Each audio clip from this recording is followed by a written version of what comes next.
ಮಾಗಡಿ ತಾಲೂಕು ಟಿಎಪಿಸಿಎಂಎಸ್ನ ಗೋದಾಮು ನಿರ್ಮಾಣಕ್ಕೆ ಶಂಕುಸ್ಥಾಪನೆ ನೆರವೇರಿಸಿದ ಶಾಸಕ ಎಚ್.ಸಿ. ಬಾಲಕೃಷ್ಣ. ಒಂದು ಜಾಗ ಇದೆ ಮೇನ್ ರೋಡಲ್ಲೇ, ಅದನ್ನು ಕೊಡಿಸ್ತೀನಿ. ಟಿಎಪಿಸಿಎಂಎಸ್ ಅಲ್ಲಿ ಗೋಡೌನ್ ಕಟ್ಕೊಳ್ಳಿ. ಇದು ಸಿಟಿ ವ್ಯಾಪ್ತಿಲಿ ಇರ್ತಕ್ಕಂಥ ಜಾಗ ಮುಂದೆ ಸಿಗಲ್ಲ, ಇಲ್ಲೊಂದು ಒಳ್ಳೆ ಮಾಲ್ ಮಾಡಿ ಅಂತ ಹೇಳ್ತಾ ಇದ್ದೀನಿ. ಹೊಸಪೇಟೆ ಸರ್ಕಲ್ ಮುಂದೆ ಭವಿಷ್ಯ ಇಂಪ್ರೂವ್ ಆಗ್ತಕ್ಕಂಥ ಜಾಗ ಇದು, ಮಾಲ್ ಮಾಡಿ ಅಂತ ಹೇಳಿ ನನ್ನ ಅಭಿಪ್ರಾಯ ಹೇಳಿದ್ದೀನಿ. ಅವ್ರು ಕೂತ್ಕೊಂಡು ಚರ್ಚೆ ಮಾಡ್ತೀವಿ ಅಂತ ಹೇಳಿದ್ರೆ ಅವ್ರಿಗೆ ಗೋಡೌನ್ ಕಟ್ಟೋದಕ್ಕೆ ಬೇರೆ ಜಾಗ ಕೊಡಿಸ್ತೀನಿ, ಅಲ್ಲಿ ಅವ್ರು ಗೋಡೌನ್ ಕಟ್ಕೊಳ್ಳಿ ಅಂತೇಳಿ ಹೇಳಿದ್ದೀನಿ. ಅವ್ರು ಏನು ತೀರ್ಮಾನ ಮಾಡ್ತಾರೋ ಮಾಡಲಿ. ಇವತ್ತು ಪೂಜೆ ಮಾಡಿದ್ದೀರಿ ಸರ್? ಪೂಜೆ ಮಾಡಿಸ್ಬಿಟ್ಟವ್ರೆ, ಅದಕ್ಕೆ ಕೂತ್ಕೊಂಡು ಇವತ್ತೇ ತೀರ್ಮಾನ ಮಾಡಿ ನನಗೊಂದು 2 ದಿವಸ ನನಗೆ ನಿಮ್ಮ ಅಭಿಪ್ರಾಯ ತಿಳಿಸಿ ಅಂತ ಹೇಳಿದ್ದೀನಿ. ಒಂದು ಕೇಶಿ ಪ್ರಸ್ತುತ ಸಾಕಷ್ಟು ಮಾಡ್ತಾ ಇದ್ದೀವಲ್ಲ, ಏನಿಲ್ಲ ಮಾಡ್ತಾ ಇದ್ದೀವಿ, ಒತ್ತಡ ಹಾಕಿದ್ದೀವಿ, ಮಾಡ್ತಾವ್ರೆ. ನಾನು ಹಾಕಿರೋಷ್ಟು ಒತ್ತಡ, ನಾನು MLA ಆದಮೇಲೆ ಸುಮಾರು ಒಂದು 25-30 ಮೀಟಿಂಗ್ ಮಾಡಿದ್ದೀನಿ. ಎಲ್ಲೆಲ್ಲಿ ಸಮಸ್ಯೆ ಇದೆ ಎಲ್ಲ ರೆಕ್ಟಿಫೈ ಮಾಡಿದ್ದೀನಿ. ಅಕ್ವಿಷನ್ ಪ್ರೊಸೀಡಿಂಗ್ಸ್ ಎಲ್ಲ ಮುಗಿದಿದೆ, ಎಲ್ಲ ಕಡೆ ಮುಗಿಸಿದ್ದೀನಿ. ಎಲ್ಲೆಲ್ಲಿ ಸಮಸ್ಯೆ ಇತ್ತು, ಎಲ್ಲೆಲ್ಲಿ ಜನ ತೊಂದರೆ ಕೊಡ್ತಿದ್ರು ಅವ್ರನ್ನೆಲ್ಲ ಕರೆದಿ ಮಾತಾಡಿ ಎಲ್ಲ ಸಮಸ್ಯೆ ಬಗೆಹರಿಸಿದ್ದೀನಿ. ಕೋಟೆ ಕಂದಕದ ಸಮಸ್ಯೆ ಬಗೆಹರಿದಿಲ್ಲ ಸರ್? ಕೋಟೆ ಕಂದಕ ಏನು ಮಾಡಬೇಕು ಅಂತೇಳಿ ನೀವು ಮಾಧ್ಯಮದವ್ರು ಹೇಳಬೇಕು. ವೈಜ್ಞಾನಿಕವಾಗಿ ನಾವು ಆಲೋಚನೆ ಮಾಡಬೇಕೇ ವಿನ ಸುಮ್ಮನೆ ಏನೇನೋ ನಾವು ಮಾತಾಡೋದ್ರಿಂದ ಪ್ರಯೋಜನ ಆಗೋದಿಲ್ಲ. ಕೋಟೆನ ಉಳಿಸಿರ್ತಕ್ಕಂಥವನು ಬಾಲಕೃಷ್ಣನೇ, ಯಾರು ಕೋಟೆ ಉಳಿಸಿಲ್ಲ. ಕೋಟೆಗೆ ಇವಾಗ 100 ಕೋಟಿ ಬಿಡುಗಡೆ ಮಾಡಿ ಇನ್ನೇನು ಟೆಂಡರ್ ಹಂತದಲ್ಲಿ ಐತೆ, ಅದು ನಾಳೆ ನಾಡ್ದಲ್ಲಿ ಟೆಂಡರ್ ಕರೀತಾರೆ. 100 ಕೋಟಿ ವೆಚ್ಚದಲ್ಲಿ ಒಂದು ಕೋಟೆ ಕಟ್ತೀವಿ ಅಂತಂದರೆ ನಾವು ಆಲೋಚನೆ ಮಾಡಬೇಕು. ಕೋಟೆ ಬಗ್ಗೆ ಎಷ್ಟು ಅಭಿಮಾನ ಅದೇ, ಕೆಂಪೇಗೌಡರ ಬಗ್ಗೆ ಬಾಲಕೃಷ್ಣಗೆ ಎಷ್ಟು ಅಭಿಮಾನ ಅದೇ. ಪೂರ್ತಿ ಚರ್ಚೆ ಮಾಡ್ಬೋದಲ್ಲ ಸರ್? ಏನು ಚರ್ಚೆ ಮಾಡ್ತೀರಾ? ಏನು ಎಲ್ಲ ಹೇಳಿದ್ದೀವಿ, ಫೋನಲ್ಲಿ ಮಾತಾಡಿದ್ದೀವಿ ನಾವು. ಈಗ ಅಲ್ಲಿ ಮುಂದ್ಗಡೆ ಈಗ ಇವತ್ತಿನ ಪರಿಸ್ಥಿತಿಯಲ್ಲಿ ಈ ಕಡೆ ಇಲ್ಲ, ಕೆರೆ ತೆಗಿಯೋಕ್ಕಾಗಲ್ಲ ನಾವು. ಒಂಬಳಮ್ಮನ ಕೆರೆ ತೆಗಿಯೋಕ್ಕಾಗಲ್ಲ. ಒಂಬಳಮ್ಮನ ಕೆರೆ ಅವ್ರೇನಾದ್ರು ಒಂಬಳಮ್ಮನ ಕೆರೆನೇನಾರು ಉಳಿಸ್ಕೊಡ್ತೀವಿ ಅಂತಂದರೆ ಬೇಕಾದ್ರೆ ಶಿಫ್ಟ್ ಮಾಡ್ತೀನಿ ವ್ಯವಸ್ಥೆನ. ಕೆರೆನ ಸುಪ್ರೀಂ ಕೋರ್ಟ್ ಆದೇಶದ ಪ್ರಕಾರ ಶಿಫ್ಟ್ ಮಾಡೋಕ್ಕೆ ಬಿಡಲ್ಲ. ಅದು ಅವರು ಅರ್ಥ ಮಾಡ್ಕೋಬೇಕು. ಸೀನಿಯರ್ ಇದ್ದಾರೆ, ಬುದ್ಧಿವಂತರಿದ್ದಾರೆ, ತಿಳುವಳಿಕೆ ಇರ್ತಕ್ಕಂಥವ್ರು ಇದ್ದಾರೆ. ನಾವೇನು ಕೋಟೆ ತೆಗಿಬೇಕು ಅಂತಕ್ಕಂಥ ಉದ್ದೇಶ ಅಲ್ಲ, ಮಾಗಡಿನೂ ಅಭಿವೃದ್ಧಿ ಆಗಬೇಕಲ್ಲ. ಆಯಿತು, ಹಿಂದೆ ಕೆಂಪೇಗೌಡರು ಏನೋ ಒಂದು ಆಸೆ ಇಟ್ಕೊಂಡು ಒಂದು ಕೋಟೆ ಕಟ್ಟಿದ್ರು. ಅವತ್ತು ಅವರ ಸೆಕ್ಯೂರಿಟಿಗೋಸ್ಕರನೋ ಅಥವಾ ಅವರು ಅಲ್ಲಿ ವಾಸ ಮಾಡಲಿಕ್ಕೋಸ್ಕರನೋ ಒಂದು ಕೋಟೆ ಕಟ್ಟಿದ್ರು.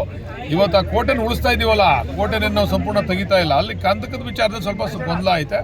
ಅದನ್ನ ಅಧಿಕಾರಿಗಳ ಹತ್ರ ಮಾತಾಡಿ ಅವ್ರನ್ನೂ ಕರೆಸಿ ಮಾತಾಡಿ ಒಂದು ತೀರ್ಮಾನ ಮಾಡ್ತಾರೆ. ಅದಕ್ಕೂ ಈಗ ಚಾಲನೆ ಕೊಟ್ಟಿದ್ದೀವಿ. ಇನ್ನೊಂದು ಸ್ವಲ್ಪ ಅಕ್ವಿಷನ್ ಆಗಬೇಕು ಅಂತೇಳಿ ನಮ್ಮ DCM ಮತ್ತು ಕೃಷ್ಣ ಬೈರೇಗೌಡರು ಇಬ್ಬರು ಹೇಳಿದ್ದಾರೆ. ಇನ್ನೊಂದು 10 ಎಕರೆ ಜಾಸ್ತಿ ತಗೊಂಡು ಅದನ್ನು ವಿಶೇಷವಾಗಿ ಅಭಿವೃದ್ಧಿ ಪಡಿಸಬೇಕು ಅಂತೇಳಿ ಈ ಸರಿ ಅದಕ್ಕೂ ಕೂಡ 100 ಕೋಟಿ ಹಣ ಬಿಡುಗಡೆ ಮಾಡಲಿಕ್ಕೆ ತಯಾರಿ ಮಾಡ್ಕೊಂಡಿದ್ದೀವಿ.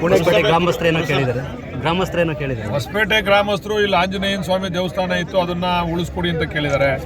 ಅದ್ರ ಜೊತೆಯಲ್ಲಿ ಶೌಚಾಲಯ, ಇಲ್ಲಿ ಸಾರ್ವಜನಿಕರಿಗೆ ಶೌಚಾಲಯ ಇಲ್ಲ, ಅದನ್ನು ಅರ್ಜೆಂಟಾಗಿ ಮಾಡಿಸ್ಬೇಕು ಅಂತ ಹೇಳಿದ್ದಾರೆ. ಅವ್ರು ಏನು ಹೇಳಿದಾರೆ ಅವೆರಡು ಕೆಲಸನೂ ಕೂಡ ಮಾಡಿಸ್ಕೊಡ್ತೀವಿ. ಪುಣೆಗೆ ಭೇಟಿ ಅಂಗಡಿ ಮಳಿಗೆಗಳ ಬಗ್ಗೆ ತೆರವು ಯಾವ ಕಡೆ ಕೊಡ್ತೀವಿ? ನಾವು ತೆರವುಗೊಳಿಸ್ಬೇಕು ಅಂತಿದ್ದೀವಿ. ನೀವು ಮಾಧ್ಯಮದವ್ರು ಸಹಕಾರ ಇದ್ರೆ ತೆರವುಗೊಳಿಸ್ತೀವಿ. ಇಲ್ಲಿ ಏನಾಗ್ಬಿಡೋದು ಅಂತಂದ್ರೆ ನಾವು ಏನಾದ್ರು ಒಂದು ಬದಲಾವಣೆ ತರೋಣ, ಏನಾದರೂ ಒಂದು ಒಳ್ಳೇದು ಮಾಡೋಣ ಸಾರ್ವಜನಿಕರಿಗೆ ಅಂತ ನಾವು ಹೊರಟಿದ್ದೀವಿ. ಕೆಲವ್ರ ಮಾತು ಕೇಳ್ಕೊಂಡು ಅದನ್ನು ಕೋರ್ಟಲ್ಲಿ ಆಗ್ತಕ್ಕಂಥದ್ದು, ತೊಂದರೆ ಕೊಡ್ತಕ್ಕಂಥದ್ದನ್ನು ಮಾಡ್ತಾ ಇದ್ದಾರೆ. ಕಾನೂನಾತ್ಮಕವಾಗಿ ಅದನ್ನೆಲ್ಲ ಎದುರಿಸಿ ಸರಿಪಡಿಸ್ಕೊಂಡು ಅದನ್ನು ಮಾಡ್ತೀವಿ. ನಮ್ಮ ಉದ್ದೇಶ ಏನಂತಂದರೆ ಒಂದು 15-20 ಲಕ್ಷ ಮುನ್ಸಿಪಾಲ್ ಬಾಡಿಗೆ ಬಂದರೆ ಅಟ್ಲೀಸ್ಟ್ ಮುನ್ಸಿಪಾಲ್ಟಿಗೆ ಸ್ವಲ್ಪ ಶಕ್ತಿ ಬರ್ತದೆ, ಅದು ಸರಿಯಾಗಿ ಕಾರ್ಯನಿರ್ವಹಣೆ ಮಾಡ್ಲಿಕ್ಕೆ ಅನುಕೂಲ ಆಗ್ತದೆ ಅನ್ನೋದಕ್ಕಂಥ ಉದ್ದೇಶನೇ ವಿನ ಇಲ್ಲಿ ಎಲ್ಲರೂ ಯಾವ ರೀತಿ ಬಿಂಬಿಸ್ತವ್ರೆ ಅಂದರೆ ಬಾಲಕೃಷ್ಣನ ಏನೋ ಮಾಡ್ಕೊಂಡ್ಬಿಡ್ತಾವ್ರೆ, ಎಲ್ಲರೂ ಏನಂಗೆ ಮಾಡಿಸ್ತಾವ್ರೆ. ಬಾಲಕೃಷ್ಣಂದು ಏನೂ ಇಲ್ಲ ಇಲ್ಲಿ. ಬಾಲಕೃಷ್ಣನ ಜನ ಆಯ್ಕೆ ಮಾಡ್ತಾವ್ರೆ, ಆ ಜನದ ಋಣ ತೀರಿಸ್ತಾ ಇದ್ದೀನಿ ಅಷ್ಟೇ. ಪುಣೆಗೆ ಭೇಟಿ ಕೊಟ್ಟಿದ್ದಾರೆ, ಪುಣೆ ಕಸ ವಿಲೇವಾರಿ ಘಟಕಕ್ಕೆ ಭೇಟಿ ಕೊಟ್ಟಿದ್ದು, ಅದನ್ನು ನೋಡಿದ್ದೀವಿ. ನಮ್ಮ ಎಲ್ಲ ಸದಸ್ಯರುಗಳು ಕೂಡ ಮುಂದಿನ ತಿಂಗಳು ಹೋಯ್ತವ್ರೆ, ಎಲ್ಲರೂ ಕೂಡ ಕಳಿಸ್ತಾ ಇದ್ದೀನಿ. ಅಲ್ಲಿ ನಾವು ಅಂದ್ಕೊಂಡ ಮಟ್ಟಕ್ಕೆ ಏನು 100% ಕ್ಲಿಯರ್ ಇಲ್ಲ, ಇರೋದ್ರಲ್ಲಿ ಪರವಾಗಿಲ್ಲ. ಅದನ್ನು ಅನುಷ್ಠಾನ ಮಾಡಲಿಕ್ಕೆ ತಯಾರಿ ಮಾಡ್ಕೊತಾ ಇದ್ದೀವಿ. ಥ್ಯಾಂಕ್ಸ್.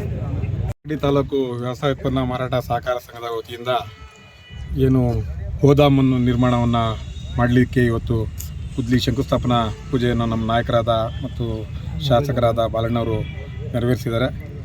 ಇನ್ನು 6 ತಿಂಗಳ ಒಳಗಡೆ ಈ ಗೋದಾಮನ್ನು ನಿರ್ಮಾಣ ಮಾಡಿ ನಾವು ಏನು ಈಗ ಅಕ್ಕಿ ನಮಗೆ ಏನು ಹೋಲ್ಸೇಲ್ ಅಕ್ಕಿ ಇದೆಯೋ ಅದಕ್ಕೆ ಪ್ಲಸ್ ಇನ್ನೊಂದು ಗೋಡನ್ನು ಕಸ್ಬಾ ಮತ್ತು ಮಾಡಬಾಳ ರಾಗಿ ಖರೀದಿ ಮಾಡೋದಕ್ಕೆ ಒಂದು ಗೋಡನ್ನು ಕೂಡ ಮಾಡ್ತಾ ಇದ್ದೀವಿ.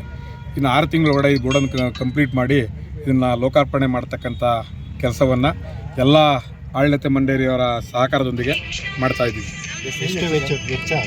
ಇದು ಸೈಜು ಸುಮಾರು ದಕ್ಷಿಣ ಉತ್ತರ ಬಂದು 120 ಅಡಿ ಮತ್ತು ಪೂರ್ವ ಪಶ್ಚಿಮ ಬಂದು 150 ಅಡಿ. 3 ಕೋಟಿ 70 ಲಕ್ಷ. ಟೋಟಲ್ ವೆಚ್ಚ ಬಂದು 3 ಕೋಟಿ 70 ಲಕ್ಷ. ಎಷ್ಟು ಟನ್ ಸಾಮರ್ಥ್ಯದ ಸರ್? ಟನ್ ಸಾಮರ್ಥ್ಯ ಅದು ನನಗೆ ಆ್ಯಕ್ಚುಲಿ ಕರೆಕ್ಟಾಗಿ ಗೊತ್ತಿಲ್ಲ, ಅದು ಇಂಜಿನಿಯರ್ ಗೊತ್ತಿಲ್ಲ. ಒಟ್ಟಲ್ಲಿ ಮೆಜರ್ಮೆಂಟ್ ಬಂದ್ಬಿಟ್ಟು 120 ಅಡಿ ಮತ್ತು 150 ಅಡಿ. ಅವನೊಂದು ಗೋಡನ್ 60 ಅಡಿ 150 ಅಡಿ ಅಂದ್ರೆ ಇದು ಪಡಿತರ ಗೋದಾಮು ಸಂಗ್ರಹಣಕ್ಕೆ ಅಥವಾ ಯಾವ ಥರ? ಪಡಿತರ ಗೋದಾಮು ಸಂಗ್ರಹಣೆ ಒಂದು, ಇನ್ನೊಂದು ಮಾಡಬಾಳು ಮತ್ತು ಕಸಬಾಗೆ ರಾಗಿ ಖರೀದಿ ಏನು ಮಾಡಿದ್ರೆ ಸೋಲೂರಿಗೆ ಹೋಗ್ತಾ ಇದಾರಲ್ಲ, ಅದನ್ನು ತಪ್ಪಿಸಲಿಕ್ಕೆ ದೂರ ಆಗಿ ಸೋಲೂರು, ಅದು ತಪ್ಪಿಸಲಿಕ್ಕೆ 2 ಹುಬ್ಳಿದ ಇಲ್ಲೇ ಖರೀದಿ ಮಾಡಬೇಕು ಅಂತೇಳಿ ಎಲ್ಲ ಆಡಳಿತ ಮಂಡಳಿಯವರು ಮತ್ತು ಎಲ್ಲರೂ ಒಂದು ಪ್ಲ್ಯಾನ್ ಮಾಡಿದ್ದೀವಿ. ಮುಂದೆ ಅದು ನೋಡೋಣ, ಕಟ್ಟಾದ್ಮೇಲೆ. ಸೊಸೈಟಿಯಿಂದ ಬೇರೆ ಬೇರೆ ಏನೇನು ಮಾಡಬೇಕು ಅಂತ ಆಲೋಚನೆ ಇದೆಯಾ ಸರ್? ಸರ್ ಆ್ಯಕ್ಚುಲಿ ಈಗ ಅಲ್ಲಿ ಈಗ ರೋಡ್ಗೆ ರಸ್ತೆಗೆ ನಮ್ಮ ಅಂಗಡಿಗಳು ಏನು 3-4 ಅಂಗಡಿಗಳು ಹೋಗ್ತಾ ಇದೆ ರಸ್ತೆ ಸರ್ಕಲಲ್ಲಿ ಹೋಗ್ತಾ ಇದೆ. ಅದು ರಸ್ತೆ ಎಲ್ಲ ಆದಮೇಲೆ ಪೂರ್ಣ ನಂತರ ಅದನ್ನು ಪ್ಲ್ಯಾನ್ ಮಾಡ್ತೀವಿ ಸರ್. ಇನ್ನೂ ಸ್ವಲ್ಪ ನಾವು ಅಂಗಡಿಗಳೆಲ್ಲ ಕಟ್ಟಿ ರಾಗಿ ಮತ್ತು ಗೊಬ್ಬರ ಮಾರೋದಕ್ಕೆ ಆಲ್ರೆಡಿ ಗೊಬ್ಬರ ಮಾರ್ತಾ ಇದೆಯೋ, ಗೊಬ್ಬರ ಮಾರೋ ಅಂಗಡಿಗೆ ಈಗ ರಸ್ತೆಗೆ ಹೋಗ್ತಾ ಇದೆ. ಹಾಗಾಗಿ ಮತ್ತೆ ಪ್ಲ್ಯಾನ್ ಮಾಡ್ತೀವಿ. ಮತ್ತು ಇಲ್ಲೊಂದು ವೇವ್ ಬ್ರಿಡ್ಜ್ ಮಾಡಬೇಕು ಅಂತ ಇದೆ. ವೇವ್ ಬ್ರಿಡ್ಜ್ ಮಾಡೋದಕ್ಕೆ ಒಂದು ಪ್ಲ್ಯಾನ್ ಇದೆ ಸರ್. ಈಗ ಶಾಸಕರು ಒಂದು ಸಲಹೆ ಕೊಟ್ಟಿದ್ದಾರೆ ಬೇರೆ ಮಾಡಿ ಗೋದಾಮು ಅಂತ. ಅದನ್ನು ಶಾಸಕರ ಹತ್ರ ಮತ್ತೆ ಚರ್ಚೆ ಮಾಡ್ತೀವಿ ಸರ್. ಆಡಳಿತ ಮಂಡಳಿಯವರು ಶಾಸಕರ ಹತ್ರ ಎಲ್ಲ ಹಿರಿಯರಿದ್ದಾರೆ, ಮಾಜಿ ಅಧ್ಯಕ್ಷರುಗಳಿದ್ದಾರೆ, ಆಡಳಿತ ಮಂಡಳಿಯರಿದ್ದಾರೆ, ಅವ್ರು ಒಟ್ಟುಗೂಡಿ ಎಲ್ಲ ಚರ್ಚೆ ಮಾಡ್ತೀವಿ. Thank you. TAPCMನ ಗೋದಾಮು ಇವತ್ತು ಶಂಕುಸ್ಥಾಪನೆಯನ್ನು ನಮ್ಮೆಲ್ಲರ ಸಮ್ಮುಖದಲ್ಲಿ ನಾವು ಶಂಕುಸ್ಥಾಪನೆಯನ್ನು ಮಾಡಿದ್ದೀವಿ. ಇಲ್ಲಿ ಏನು ಈ ಹೊಸಪೇಟೆ ಗೇಟ್ನಲ್ಲಿ ನಾವು ಏನು ಮಾಡಬೇಕು ಅಂತ ಇದು ಅಂದರೆ ಗೋದಾಮು ಜೊತೆಗೆ ಒಂದು ಸಣ್ಣ ಸಮುದಾಯ ಭವನವನ್ನು ನಿರ್ಮಾಣ ಮಾಡಬೇಕು ಅಂತ ಒಂದು ಆಲೋಚನೆ ಇತ್ತು. ಕಾರಣ ಇಷ್ಟೇ, ಸಂಘದ ಸದಸ್ಯರು ಏನು ಈ ಸಂಘದ ಸದಸ್ಯರಾಗುತ್ತಾರೆ, ಅವರು ಬಡವರು ಇರ್ತಾರೆ, ಎಲ್ಲ ವರ್ಗದವರು ಇರ್ತಾರೆ, ಅವರಿಗೆ ಕಡಿಮೆ ದರದಲ್ಲಿ ನಾವು ಬಾಡಿಗೆ ಕೊಟ್ಟು ಸಂಘ ಸಂಸ್ಥೆಗಳಿಗೂ ಕೂಡ ಅವಕಾಶ ಮಾಡಿಕೊಡ್ಬೇಕು ಅಂತ ಒಂದು ಆಲೋಚನೆ ಇದೆ. ಈಗ ವಿಶೇಷವಾಗಿ ಏನಿದೆ ಅಂತ ಅಂದರೆ ಈ ಗೋಡನ್ಗೆ ನಮಗೆ ಬೇರೆ ಕಡೆ ಬಾಡಿಗೆ ಕೊಡ್ತಾ ಇದ್ದೀವಿ. ಅದನ್ನು ತಪ್ಪಿಸೋದಕ್ಕೋಸ್ಕರ ಇಲ್ಲಿ 2 ಗೋದಾಮನ್ನು ನಿರ್ಮಾಣ ಮಾಡಿ, ಒಂದು ನಮ್ಮ ಸ್ವಂತಕ್ಕೂ, ಇನ್ನೊಂದು ಗೊಬ್ಬರಕ್ಕಾಗಿರ್ಬೋದು, ಇನ್ನೊಂದು DC ರಾಗಿ ಕೇಂದ್ರ ಆಗಿರ್ಬೋದು, ಮತ್ತೊಂದು ಬೇರೆ ಏನಾದರೂ ಬೇರೆಯಿಂದ ಗೊಬ್ಬರ ಸ್ಟಾಕ್ ಮಾಡೋದಕ್ಕೂ ಕೇಳ್ತಾ ಇದ್ದಾರೆ. ಅದಕ್ಕಾದ್ರೂ ಕೂಡ ಕೊಡಬೇಕು ಅಂತ ಒಂದು ಈ ಸಂಘಕ್ಕೆ ಬಾಡಿಗೆ ರೂಪದಲ್ಲಿ ಹೆಚ್ಚಿಗೆ ಬರಲಿ ಅಂತ ಹೇಳ್ಬಿಟ್ಟು ಒಂದು ವ್ಯವಸ್ಥೆಯನ್ನು ಸದ್ಯಕ್ಕೆ ಮಾಡ್ತಾ ಇದ್ದೀವಿ. ಗೋದಾಮು ನಿರ್ಮಾಣಕ್ಕೆ ಹಣ ಇದೆಯಾ ಅಥವಾ ಹಣ ಇದೆ ನಮ್ಮಲ್ಲಿ. ಈಗಾಗಲೇ 4 ಕೋಟಿಯಷ್ಟು ಹಣ ನಮ್ಮಲ್ಲಿ ಸ್ಟಾಕ್ ಇದೆ. ಅದ್ರ ಜೊತೆಗೆ ನಾವು ಇನ್ನೂ ಕೂಡ ಏನು ಟ್ರೈ ಮಾಡ್ತಿದ್ದೀವಿ, ಇದು ಗೋದಾಮಿಗೆ ಮುಗಿದೋಗ್ತದೆ. ಅದ್ರ ಜೊತೆಗೆ ಬೇರೆ ಸಾಲ ತಗೊಂಡು NCDCಯಿಂದ ಸಾಲ ತಗೊಂಡ್ರೆ 20% ಸಬ್ಸಿಡಿ ಕೊಡ್ತಾರೆ, 40% ಸಾಲ ಕೊಡ್ತಾರೆ. ಈ 40% ನಾವು ಶೇರ್ ಹಾಕೋಬೇಕು. ಅದೊಂದು 2-3 ಕೋಟಿ ತಗೊಂಡ್ರೆ ಇದರಲ್ಲಿ ಏನು ಇಲ್ಲಿ ಜಾಗದಲ್ಲಿ ಒಂದು ಸಮುದಾಯ ಭವನವನ್ನು ನಿರ್ಮಾಣ ಮಾಡಿದ್ರೆ ಭಾಳ ಜನಕ್ಕೆ ಅನುಕೂಲ ಆಗ್ತದಕ್ಕಂಥದ್ದು ಒಂದು ಯೋಚನೆ ಇದೆ. ಅದನ್ನು ಕೂಡ ನಾವು ಮುಂದೆ ನಿರ್ಮಾಣ ಮಾಡ್ತೀವಿ, ಇಲ್ಲ ಮಾಡೋರಿಗೆ ಒಂದು ಸಹಕಾರ ಕೊಡ್ತೀವಿ ಅಂತ ಹೇಳ್ಬಿಟ್ಟು ನಾನು ಈ ಸಂದರ್ಭದಲ್ಲಿ ಹೇಳ್ತಾ ಇದ್ದೀನಿ. ವರ್ಷದಿಂದ ಈ TAPCMS ನಡೀತಾ ಇದೆ. ಈ ವರ್ಷ ಕೂಡ ಅತ್ಯುತ್ತಮವಾಗಿ ನಡೆದು ಏನು ನಮ್ಮ ಆಡಳಿತ ಮಂಡಳಿ ಭಾಳ ಉತ್ತಮವಾಗಿ ಈಗಿರ್ತಕ್ಕಂಥ ಅಧ್ಯಕ್ಷ ಇರ್ಬೋದು, ಉಪಾಧ್ಯಕ್ಷ ಇರ್ಬೋದು, ಈಗ ಆಡಳಿತ ಮಂಡಳಿ ಭಾಳ ಚೆನ್ನಾಗಿ ಕೆಲಸ ಮಾಡ್ತಿದ್ದಾರೆ. ಇದ್ರ ಜೊತೆಗೆ ನಾವು ಈ ವರ್ಷ ಏನು ಕಾರ್ಯಕಾರಿ ಮಂಡಳಿಯವರು, ಅದ್ರ ಜೊತೆಗೆ ಸಿಬ್ಬಂದಿ ವರ್ಗದವರು ಸೇರಿ ಈ ಸರಿ ಏನಾಗಿದೆ ಅಂದರೆ ಸುಮಾರು 27 ಲಕ್ಷ ಲಾಭ ಬಂದಿದೆ. ಆ ಲಾಭನ ಇನ್ನೂ ಕೂಡ ಮುಂದುವರ್ಸ್ಕೊಂಡು ಹೋಗೋದಕ್ಕೆ ನಮ್ಮ ಕಾರ್ಯಕಾರಿ ಮಂಡಳಿಯವರು ಎಲ್ಲ ಸಹಕಾರ ಕೊಟ್ಟು ಆ ಲಾಭ ಇನ್ನು ಉತ್ತಮವಾಗಲಿ. ಅದ್ರ ಜೊತೆಗೆ ನೀವು ಏನು ವರದಿಗಾರರು ಪೇಪರ್ ಏನಿದ್ದೀರಾ, ನೀವು ಅವಾಗವಾಗಿ ಎಚ್ಚರಿಕೆ ಮಾಡೋದು ಭಾಳ ಒಳ್ಳೆಯದು.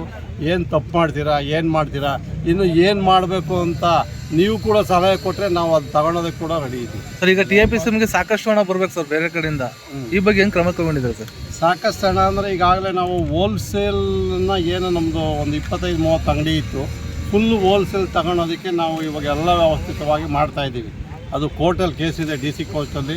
ಅದು ಇನ್ನೊಂದು 2-3 ತಿಂಗಳಲ್ಲಿ ನಮಗೆ ಇದಾಗ್ಬೋದು. ಅದಾದರೂ ಕೂಡ ಒಳ್ಳೆ ಲಾಭ ಚೆನ್ನಾಗಿ ಬರ್ತದೆ ಅದಾದರೆ. ಅದ್ರ ಜೊತೆಗೆ ಇಲ್ಲಿ ಏನು ಕಾಂಪ್ಲೆಕ್ಸ್ ಕಟ್ಟಬೇಕು ಅಂದಿದ್ವಿ, ಏನು ಸಮುದಾಯ ಭವನ ಆದಮೇಲೆ ಆ ಕಾಂಪ್ಲೆಕ್ಸ್ ಈ ರೋಡೆಲ್ಲ ಹೋದ್ಮೇಲೆ ಅದನ್ನು ಕಟ್ಟಿ ಬಾಡಿಗೆ ಕೊಟ್ಟರೆ ಅದರಲ್ಲೂ ಕೂಡ ಹೆಚ್ಚಿಗೆ ಹಣ ಬರ್ತದೆ ಅಂತ ನಾವಂತೂ ಅಂದ್ಕೊಂಡಿದ್ದೀವಿ. ಆಮೇಲೆ ಮುಂದಿನ ಏನು ಈ ಓಪನ್ ಏನು ಮಾಡ್ತೀವಿ, 75 ವರ್ಷ ಆಗುತ್ತೆ ಈ ಸಂಘ ಓಪನ್ ಮಾಡಿ. ಅದನ್ನು ಏನು ಒಂದು ವಜ್ರ ಮಹೋತ್ಸವ ಥರ ಆಚರಿಸಿ ಆ ಬಿಲ್ಡಿಂಗ್ ಓಪನ್ ಮಾಡಬೇಕು ಅನ್ನೋ ಒಂದು ಮನಸ್ಸಲ್ಲಿ ಉದ್ದೇಶದಲ್ಲಿ ಇದೆ. ಇದರಲ್ಲಿ ಶಾಸಕರು ಬೇರೆ ಜಾಗ ಕೊಡಿಸ್ತೀವಿ ಮಾಡಿ ಅಂದರು. ಅವ್ರ ಹತ್ರ ಮಾತಾಡ್ತೀವಿ, ಇಲ್ಲೇ ಮಾಡೋದ್ರಿಂದ ನಮಗೆಲ್ಲ ಅನುಕೂಲ ಇದೆ. ಬೇರೆ ಜಾಗ ನಮ್ಮ ಹೆಸರಿಗೆ ಆಗಿ ಅದಾಗುವಾಗ ಇನ್ನು ಮುಂದಕ್ಕೆ ಹೋದರೆ ಇನ್ನೆಷ್ಟು ಮುಂದಕ್ಕೆ ಹೊಂಟೋಗೋದು, ಅವ್ರ ಹತ್ರ ಮಾತಾಡಿ ಮತ್ತೆ ಇಲ್ಲೇ ಮುಂದುವರಿಸ್ತೀವಿ. Thank you sir.